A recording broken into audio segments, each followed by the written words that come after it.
Hello students and parents, this is Damodar and I am going to discuss today about how we can empower the students and as well as parents. You see, we all have dreams. Yes, we all want our students, our boys and girls, our wards to become successful in their life, irrespective of the field they choose, irrespective of the profession they choose. We wish they should become the top of that avenue or that profession, whatever they choose. Right? Good. But the problem is, why they don't become? We wish, even the students they wish to become, but the problem is that they don't become. Why?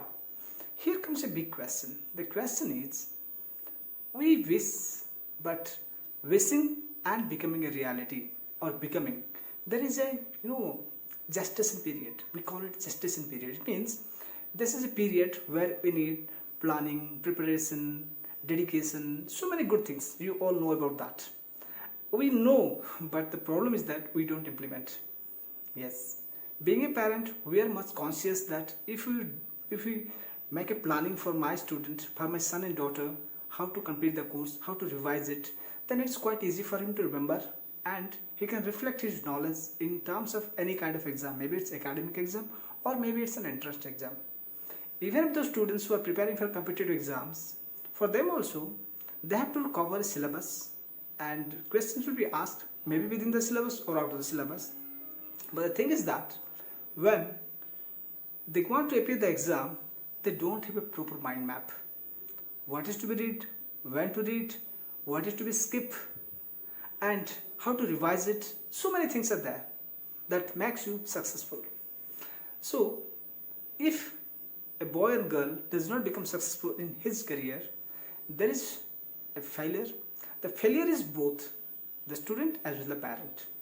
The parents, they have invested lots of money, time, energy, everything, but if the result is not coming, the problem is that the whole future is at bleak. The whole future is going to give him very bad result. So I have designed a plan. The plan is that first of all, we want to make my son an IAS officer, a doctor, an engineer, an entrepreneur, okay, maybe a pilot, maybe a scientist, maybe an architecture, maybe something else. But we have never judged him that what is his natural tendency, what is his natural proficiency, what is his natural desire that is within him. Because you see, everyone cannot become a doctor. There are students who are highly scholar, but when they see blood, they just fainted. There are students who cannot think beyond imagination. If you just tell them, they can imagine it. They can become good architects, right? They have a better 3D structure in their brain. So we don't know what the baby wants, what the boy or the girl wants, right? Okay, once they become successful, what happens? Do you expect that by giving these certificates they will get the job? No. There also they have to show their proficiency. For example, suppose someone completes his BTech, maybe from IIT, maybe from a small local college. The problem is that, again, if you want to join NTPC, you have to appear your own test. You have to give separate tests for that. Like that, if they want to grow and they want to go to other big corporations of US or any other country, do you know what kind of test they have to appear? They have proved themselves academically viable. There is no need to ask them questions regarding this academic related things, but they need to test about what the personality, what kind of human being is he, what he thinks, and further there is a test that is named as what? The name of the test is Psychometric Assessment Test. In that test, they access all of your data, what is hidden from them. Academically you are good, by your dress up, your culture, everything is fine, but what is inside you, they want to take it out. And this test, Psychometric Assessment Test, is the test which tell them your data almost up to 80% they are correct. Once you fill the form, by the test, you are almost 80% correct. They can judge your personality, what they cannot see you, what is hidden inside you, what you're thinking, it can be taken out of you, right? So my dear friends, being a parent, I know I have my little son. So he asked me for different things. And is it not our duty to instill good habits, instill those perspectives which will help him to grow as a good human being, as a better human being, as one of the best human beings of the world? Do you agree with me? Look, if you send him to a math teacher, the math teacher will give him all the data, all the information, and he also gives him homework so that the student can become better in maths. If you send him to another teacher, suppose English teacher, for communication skill, same thing happens. If you send him to another teacher who teaches language, then same thing happens. Now the problem with the boy, the girl is that they cannot decide what to do or not to do. The same thing happened with me. When I bought so many courses of many trainers, I could not decide which trainer I have to do first, which trainer I should go second. And it will become a jumble, and within the jumble, you will do nothing. That happens with everyone. You see, there are so many free stuffs nowadays available in YouTube. We think, wow, in YouTube, we're Indians overall. We go for run for discounts, freebies, we go for free courses. YouTube is there. We tell our boys and girls, go for YouTube. You can get everything in YouTube. Yes, it's there. Its information is there. Just respond to that. Only information. You will get information by YouTube only.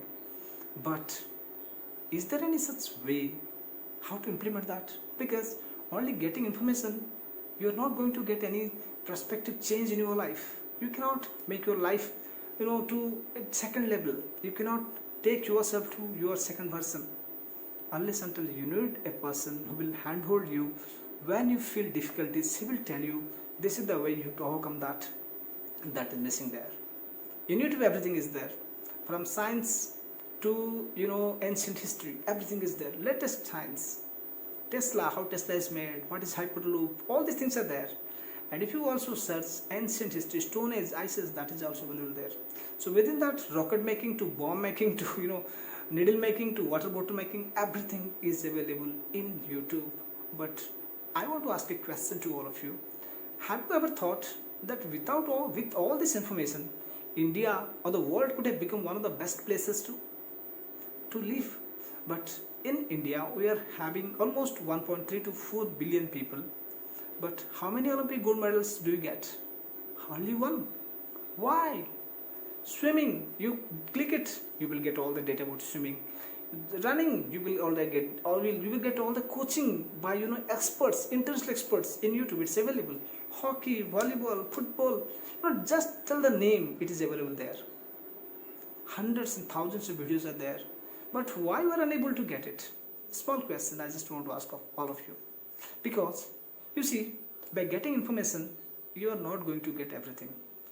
Our sons and daughters, they are getting enough information from school, the textbooks, NCERT books or ICSE books, or maybe international barricades, those books which is provided by schools, they are getting enough information from there.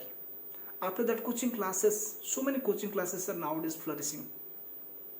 From Byju's to Vedantu, so many things. Just click the button, you will get hundreds. And after that, what happens? We need to have some extracurricular activities for our sons and daughters. Maybe drawing, maybe swimming, maybe skating, maybe playing something. Now the problem is that a little mind, how he doesn't know how to handle all these things.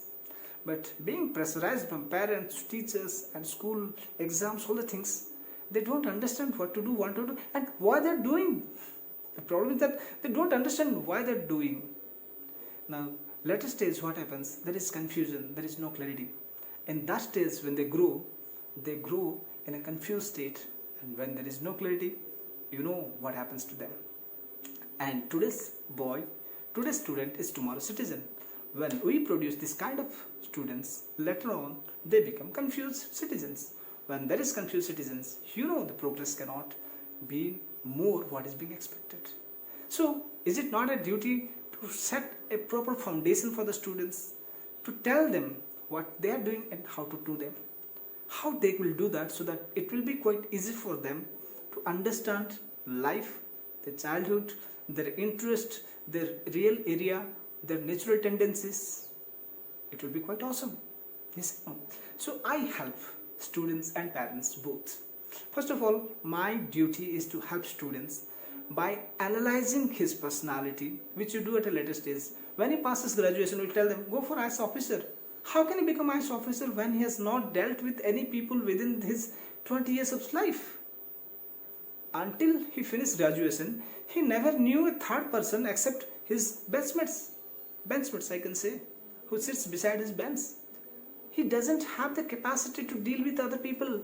How can he become an IAS officer here? Even if he becomes, by dint of his knowledge, by dint of his smart work, he becomes. Can he enjoy that? He may enjoy the power, but the purpose of becoming an IAS officer is not there. Social welfare, it is not there. He cannot face with common man. So, society is going to lose an officer. Maybe he is an intelligent, but he could not become a proficient administrator. Think of a doctor who does not love patients. Can he become a good doctor? An engineer who has to spend hours, monotonous work, doing designing, doing all the things. So we have to find the natural tendency of a student, what's his strength and what's weakness. Once we find the strength, if we just make it a balance, strength and weaknesses, if we enhance the weak areas and again empower the strong areas, then what happens? It will have a balance between this, because only by getting information, by reading math, science, English and social studies or language, computer, we cannot produce a good human being.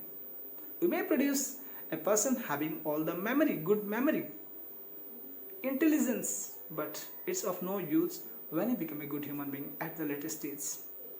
So I not only provide them with analyzing their personality, I also help them how they can manage their time. Yes, how to manage the time. And also I help them to understand what are the skills they require for their studies. In the term of study skills, there's so many study skills, 8 to 10 study skills are there that I give them, and by personally I help them by hand holding them to get all the information, to get all the things done by themselves. Right? Okay. Then next what I mean to say is that after that we have to do one more thing, that is I also help them by giving certain music therapy. Those music will help them to activate their brain power, and it is going to give better perspective for them. So thank you my dear friends. I hope I am going to help you by my program, that is Students Empowerment Program. The Students and Parents Empowerment Program, both are there for both students and parents. If you only train a student, it's not going to give result, because if until unless the parents are ready to accept it, the students tell, it is not going to help. And if only the parent pressurize the student to do all the things, it's also not going to help. So I need to have a balance between the parent and the student, so both of them can go on the same way, and then only we are going to get the result, the desired result, that is success, irrespective of the field, wherever he chooses to go. Hope you will understand that. If you want to contact me, if you want to get a clarity call with me, then just below in the description I have given a link, and just DM me or call me or mail me, so that we will have a better discussion regarding all the things, so that we can help our boys and girls, and we can help ourselves also to make a bridge between both, so that both our journey will be the same direction. Thank you very much.